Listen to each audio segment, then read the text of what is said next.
Hello, everyone. Hi, everybody. I'm Alejandra, academic advisor. Most of you have met with me, and I haven't been here in person in a while. So I want to introduce Doug here, who's going to talk about CUNY2X. And for everybody online, if you have questions, you can put them in the chat. Thank you, everybody, for coming. Get some food. Don't forget to sign in. Hello. Good afternoon. So I'm actually here mostly to talk about the TTP program, which falls under 2X. And this is a program that we run through the computer science department at the school.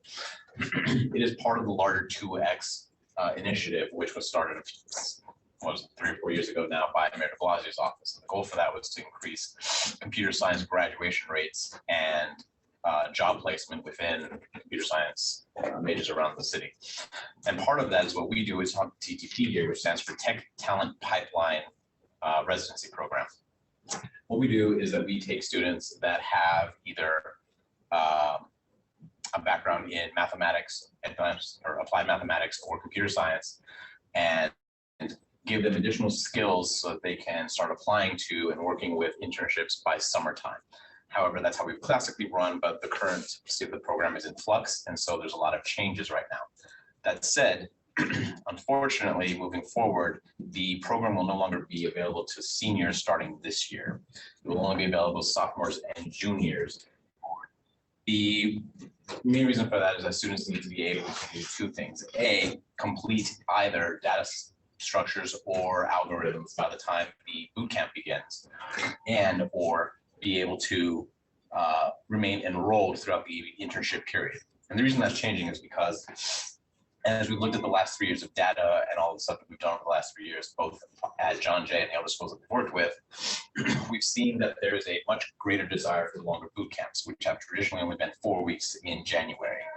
So we're shifting the program a bit to both fix the boot camp issue as well as fall more in line with larger companies and their recruitment cycles.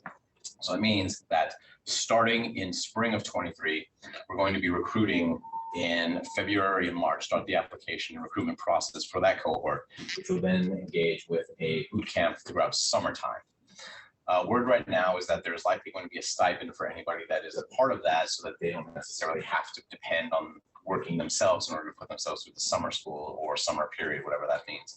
So anyone that's a part of the cohort will likely be getting a little bit of a stipend to help them out.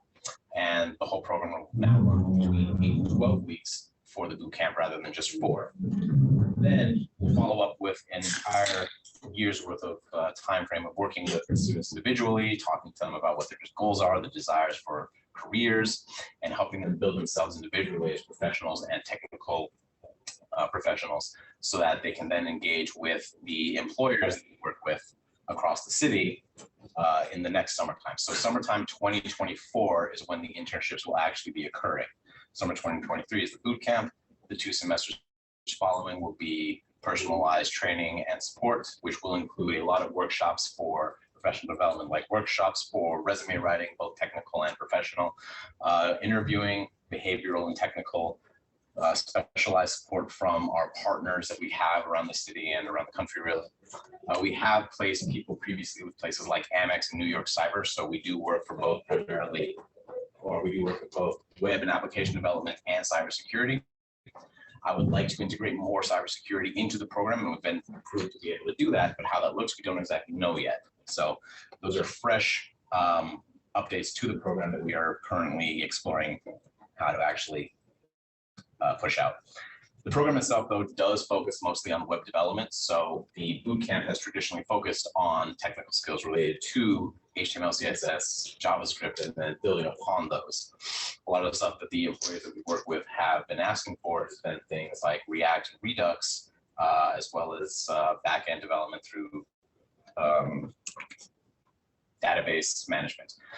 We are, again, trying to push beyond that. The other schools that we work with are more focused on that, and we specialize at John Jay more in like an intersection between law and science, computer science. So security tends to be what students here are looking for. And so again, we're trying to push more of that out. That said, like I said, we also have worked in the past with places like New York Cyber Command, which is one of our biggest pushes and biggest partners when it comes to actually getting input and support for the students. So with their help, we'll likely be able to push out a lot of new material to the students coming this next cohort, which will in turn hopefully bring more reinforcement to the idea that cybersecurity is a branch of computer science that we should be focusing on. That said, the internships themselves, we do secure a number of internships for the students that are guaranteed to be placed. However, we're kind of in a state of flux with how many of those will be. We're starting to encourage students more and more to look at what they want to do and start applying to internships outside of the program as well. The reason for that is we don't want to just give students a quick, hey, here's an internship, we have it for you. And then when they come out of it, they don't necessarily know how to actually engage with professionals in the job search the way that other students that have not been given this opportunity. So are there any questions at this point about the program from anybody here online? Is there a GPA requirement? There is no GPA requirement for the coursework. All you have to do is have completed successfully and passed the class for either data structures or algorithms. You had a question? So can current junior apply? Current juniors should be able to, as long as they are enrolled through the internship period, which would be summertime 2024. And that can get a little tricky. If you have more questions about that, I'm happy to answer. But basically, it looks like those who just delay their actual graduation date through summertime because I would graduate from college. Yes. Why should I bother with an internship? I'm in college already to learn this stuff. Why not? Say again, I've had a little bit of trouble. Why should I bother with an internship? I'm already in college to learn this thing. Doesn't that prepare me for the career? Well, in theory, it should, but unfortunately, we've seen that a lot of students have a hard time finding careers right away because they don't have the skills, whether it's professional or technical, that professionals do. So we try to fix that by, of course, giving them the technical skills that they don't get within the school because the computer science department only lightly touches on what web development and all that is. And professionally speaking, we've seen a tremendous amount of improvement for the students that have been through the program. When they come in, there's a very clear level at which they can interact in a professional environment. And by the time they leave, they have a much greater understanding of what it means to work in a professional environment. And that experience alone tends to be something that employers, regardless of technical skill that they see, value a lot. And so that's something we really try to focus on within the actual program. Other questions? Yes. Can the student be in the program multiple years, or is it just mostly a one-time thing? That's a good question, actually. So in terms of getting through the program as a fellow with an internship, that is a one-time thing. However, once you are part of the program, we work with you the entirety of your academic career and 6 months beyond.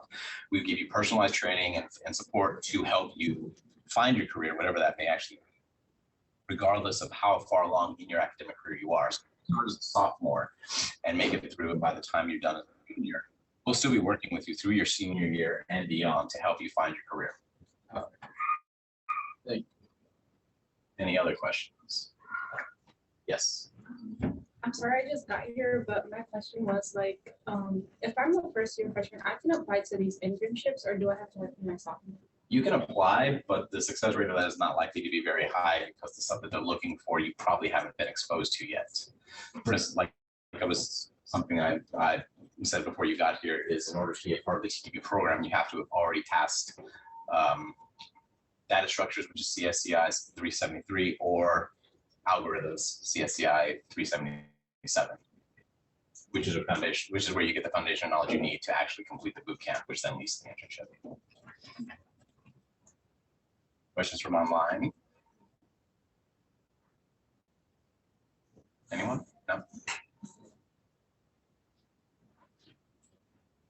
All right, then. All right, well then. The rest of the CUNY2X program is something I'm not as familiar with, and the career coach is out today because she is sick. So I unfortunately can't speak to all of that.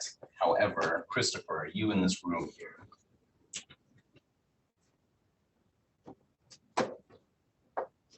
Let's see.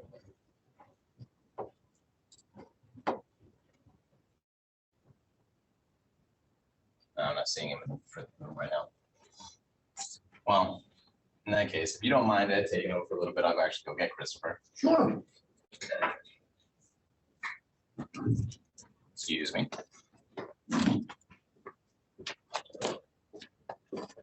Be right back. Don't worry, I can be both entertaining or very, very annoying. Which one do you prefer? Entertaining for now. Okay. Switch it up. So, any questions about the program or about any other topics that are not CUNY2X? Because that's the reason why we brought them, because I don't know anything about it. Otherwise, I'm just gonna start ranting, and you know that by now that if I start talking, then shutting me up is almost impossible.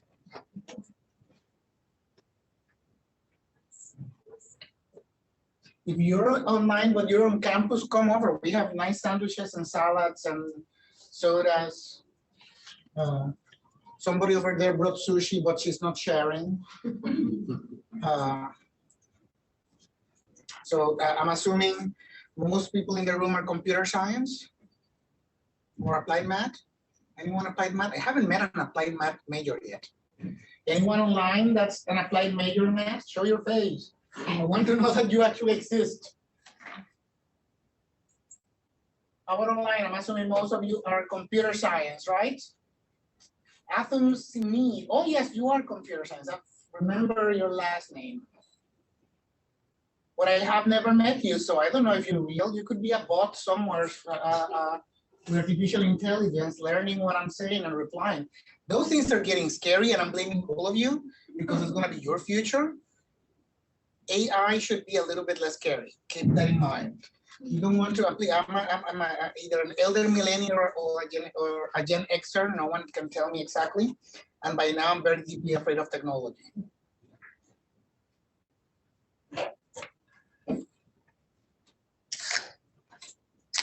Where else is online?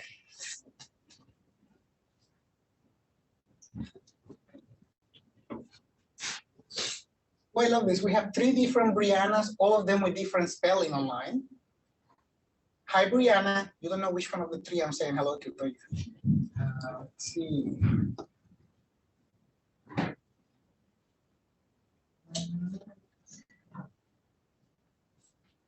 I have a question for you, actually. Go for it. So like during your college years, during like freshman year, would you say were you more focused like on just getting through school, or were you also looking for like internships and like the summer research programs as well? I think that having a strong foundation in your first year is important. While you, that's also a great moment to get exposed to the life, the college life. Right now, well, you're computer science, but the science students in the, I'm sorry, online, I know that in first year they have to take the 7 hours a week of Gen Bio, 7 hours a week of Gen Chem, so they tend to not participate on student clubs or student organizations. But for you guys, that's the moment to do it. Get to survive those classes, improve your learning skills and your studying skills, and start looking and preparing and plotting for the future. When, if I want to pursue a PhD in computer sciences, when should I, at what time am I gonna be identifying a faculty mentor whose lab I'm gonna join now? If my job is, my goal is I'm gonna go work for Google and take over the world. At what point am I gonna get that internship on Google that will get me, you know, the foot in? And then focus on those things second, third, and fourth year. So I think your instinct is right. Focus right now on a good solid landing as a freshman. Learn as much as you can, both about yourself and of the type of opportunities out there. And then second, third, and fourth year, that's when you start reaching out. Okay, thank you. So are we gonna apply for this program? Talk to them, they're not my program. We're now, we're slowly merging CUNY2X and TTP, and there's a new program that John Jay got funded through CUNY that's gonna be called Inclusive Economy. And we're not gonna be under the Prism umbrella, but we're all gonna be working together because they're all gonna be focusing on STEM. Chris Hyde. I mean, for right now, he had a student and he had another one pop on, so it'll be in like 5 minutes. Okay. That's, yes. So I want to apply for this program. How do Sorry, what was that? I want to apply for the program. Okay. How I want to apply? So in February, we're going to post out, we're going to send out alerts, letting everyone know the link to apply. It'll be a Google form. We can use Google Forms for all this stuff. But we'll send out that information in February. It'll be open to everybody within the computer science and applied mathematics departments. So at that time, next semester, early on, that's when you should look for our email. The other thing, because Chris will come down and talk about his services as a academic advisor, but one of the things we do with the program is try to bring workshops and events to the students of the department.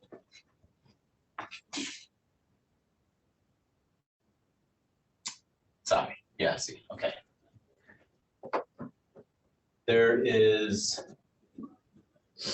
you can apply as a freshman, but like I said before, there's not a high likelihood of being able to actually participate because the foundational knowledge you need comes from 370 CSCI 373 and 377. As long as you have one of those, you can participate. And the process itself is us doing individual assessments for everybody that applies. There are no restrictions for international students, by the way, but it is something we need to know early on because we need to make sure that you are legally able to work within the United States. And we need to be able to work with you on your visa in order to get you a job placement that will actually take you. So if you're an international student, that is something to be aware of. What else? Events, right. So some of the things we've done in the past is we've brought in people to host workshops with more specialized knowledge on technical assessments and technical resume writing and interviewing, and those have been pretty helpful to the students that have participated. But we're trying to branch out a little bit more, and we're exploring a couple of other things. Like recently we had a workshop for those who are interested in entrepreneurship, those who want to branch out either while they're still in college or soon after to create their own jobs and markets. That was recorded, so we have that available for anyone interested, but I think that was pretty valuable. The individual that we brought for that is perfectly happy to spread his knowledge and pass along his experiences and has made sure that everybody that came knows that. So we also utilize the connections that we make for the students as much as possible.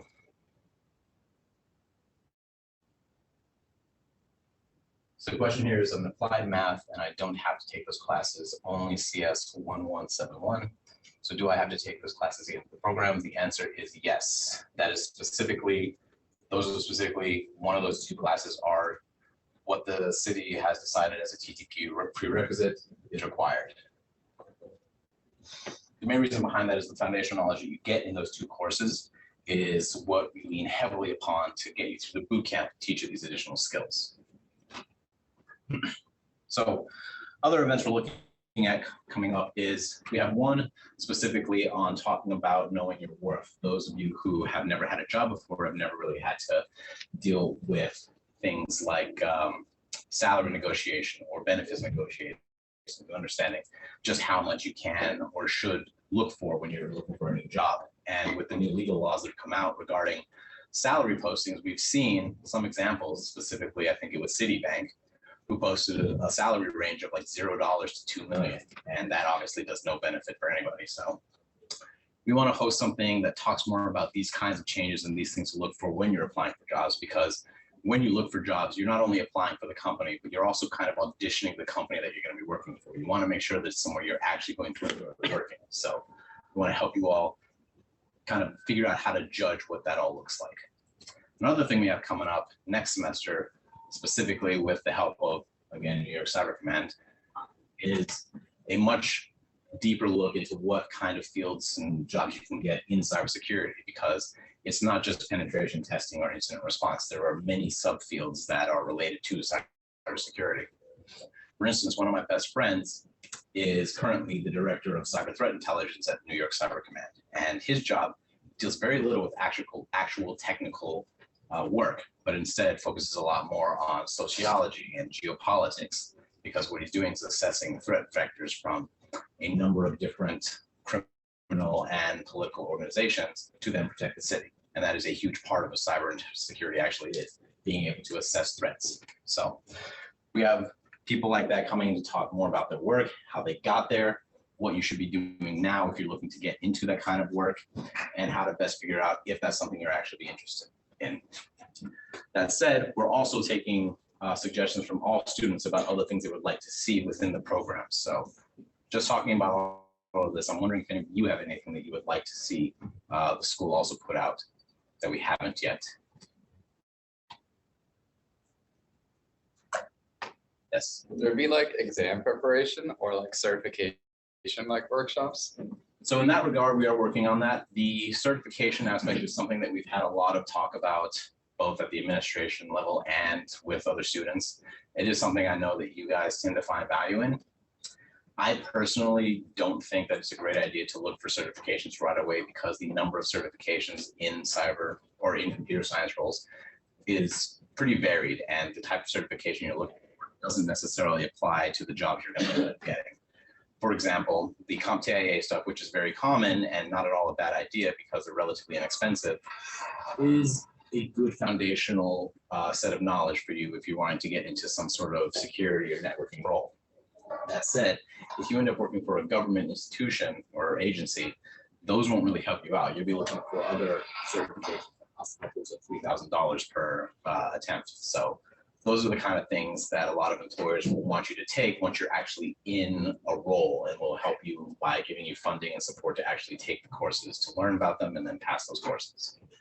So it is something we're talking about, and I think there is a lot of forward movement on that.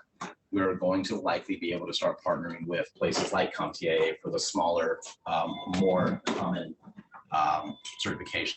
But in terms of exams, that's not something we're necessarily going to be prepping for. We're going to be looking at the actual certifications rather than other exams. That said, there is one other thing I want to make clear that I didn't before. We treat TTP very much like job preparation, and we don't treat it like any part of the coursework that you get at school here. We expect a little bit more of the students that come in because we treat them as professionals, young professionals with a lot to learn, but still professionals. And so those that come into the program are expected to commit and be responsible adults, and we treat them as such. There is a very real possibility that if you don't engage or participate in the way that we have agreed to at the start of the program, that you will be removed. We've had students that have been fired from their jobs. This is very much real world experience. Hello, Christopher. How are you? Sorry about that. No problem. I get all these walk-ins, so I'm like, all right, can't leave yet. How many of you guys are computer science? Okay.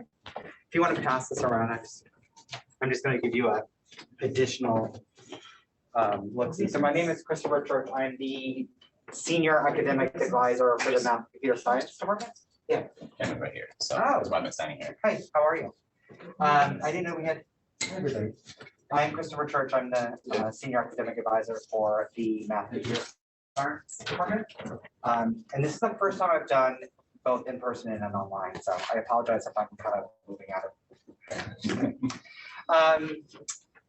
So I work specifically with the major for advising, but I also work closely with Doug and his team at Tech Talent Tech Pipeline.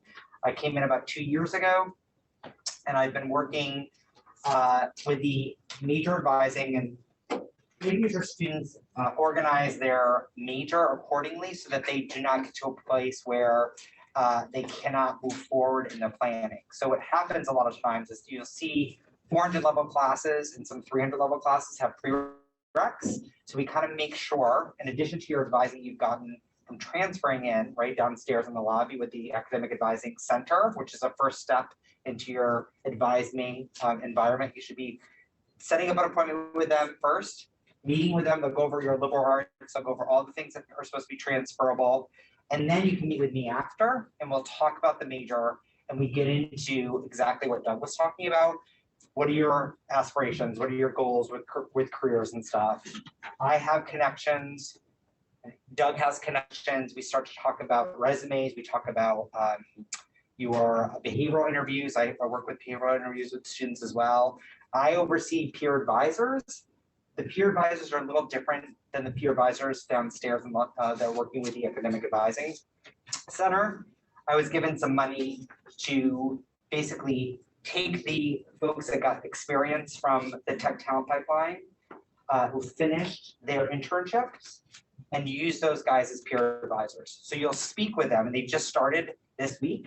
I think I sent out, you might have got an email about peer advisors. If you haven't, stop by my office upstairs on the 6th floor.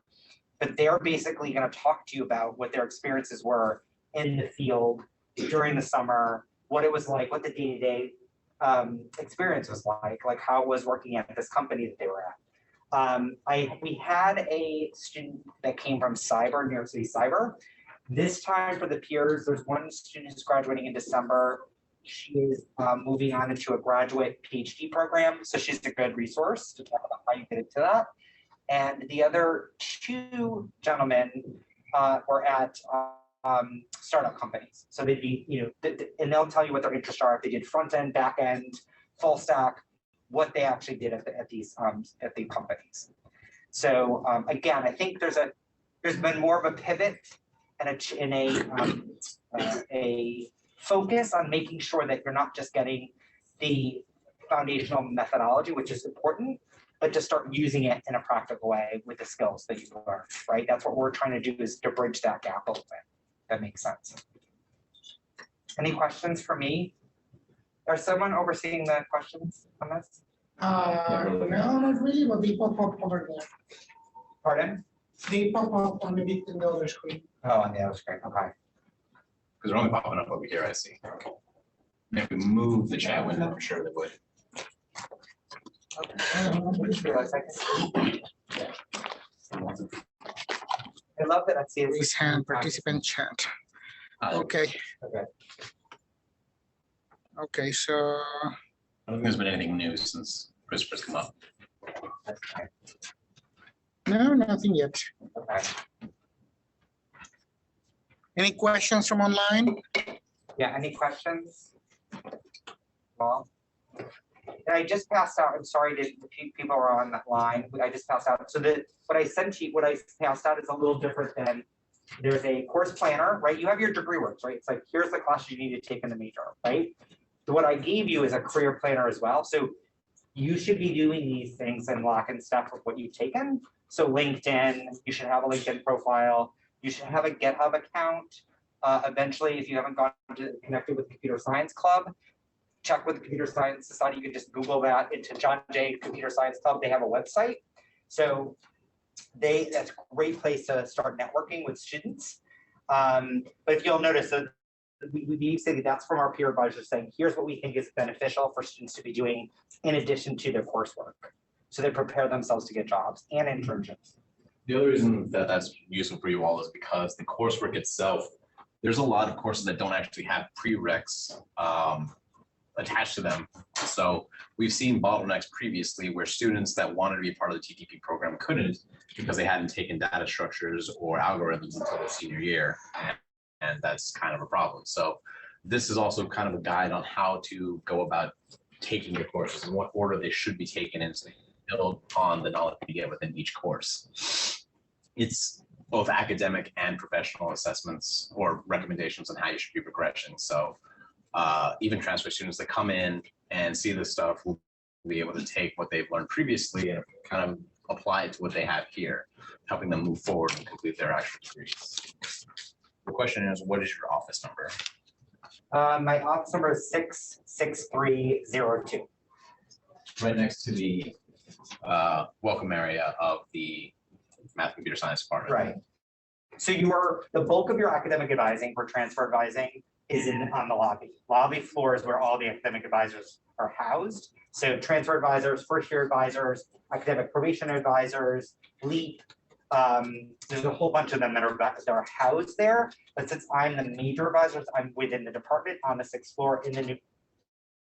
So that's where I'm placed.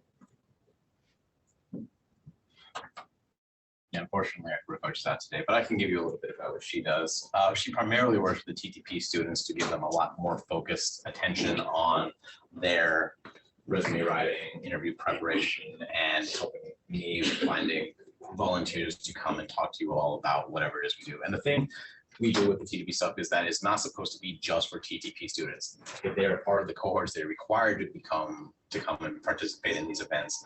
But we open them up to the entirety of the computer science and mathematics departments because we think that they're useful for everybody, and that's where a lot of work that we do comes together. Right. So the other stuff that she does is work with you to track both your professional and academic careers. We have benchmarks that we set for everybody. We have check-ins that we try to make, and a lot of the students that have become part of this cohort like to remain active in some way. And so we've had students come back to her a couple years later, or come to the career coach a couple years later, asking if there's any new connections that we've made since the last time they were in. And yes, we do. We have them, and we'd like to, of course, shop those out. The other side of this is that the TTP program is not just isolated to John Jay. It is something larger at a bunch of other schools within the CUNY system, and we partner with them a lot on a lot of different things. So the resources that we have here are not the only resources you have. We have them at other schools, and again, we try to take those and bring them to the greater population of computer science and mathematics here as much as we can. So that is what we're trying to do more and more of here.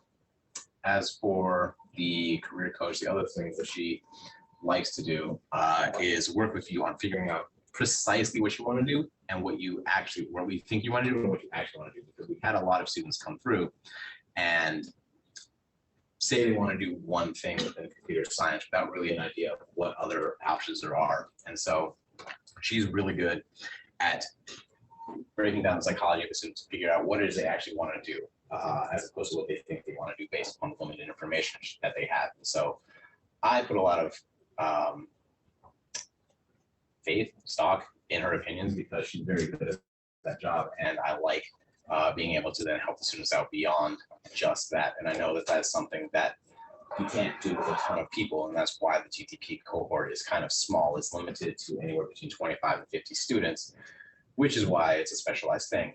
But that said, we don't just limit ourselves to that. We constantly talk to people outside of the cohort and work with Christopher on a lot of this stuff beyond just what the cohort originally asks.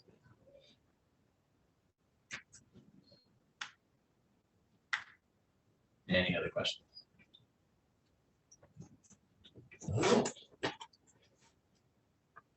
No? No? All righty then. Okay, everyone. So we have 3 events left for the semester, for the term. First and foremost, thank you very much for Pleasure. coming, talking particularly computer science students. I'm always afraid that I'm not doing enough for them. So I don't think that's ever true. we have 3 events left in the semester. Please remember that you have to do 4 academic support sessions, 3 events, and 1 appointment with Alejandra. So make sure you do that before December 10 or 15, December 1st or 15, depending on the website. Make sure that you submit those documents. Even if you submit them last year, we need them new. Why?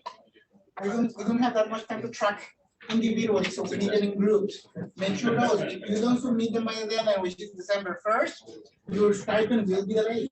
You want to get it at end of December, beginning of January. So fill out those paperwork and submit it. We have 3 events left. 3 events left. The next one is going to be fully virtual, and it's on developing resiliency. We live in a very changing world right now, way too fast. So how do you prepare yourself for those changes? Kayla Simone, who's a licensed social worker and therapist, is going to be talking about that. After that, we have our long-term collaborator, Georgiana Holder, that's going to come and talk about how to speak truth to power. And that came out a lot of students also. I don't know how to talk to faculty members. I don't know how to push back. So she's going to be, that one is going to be in person on the 9th floor. We have limited seating, so please RSVP on the website so that I can manage how many people we can fit or to ask for more space. And then the last one, which will also be here in hybrid, will be the New York City Life Sci internship program. I know that now the computer science student went life sci. No, this is an initiative from New York City to help increase the size of the biotechnology and life sci industry in the city. But life science and biotech companies require computer scientists, require bench scientists, require marketing people. So they're going to have internships for all types of fields in New York, paid and over the summer. So you don't have to, fly to California for it. And the people that are going to come are the ones that evaluate the applications. They're going to come, talk about the program, and also talk about what are they looking for on those applications. Besides that, remember that the Junior Scholars Program works by semester. If you're already here and you're already on the Blackboard list, you don't have to reapply for the spring. We'll just move you straight over. That means you don't have there's only one paperwork that you have to resubmit. But if you have friends that think, oh, I think that you should be part of this program, we're going to open up for new students in February. You're going to get an email.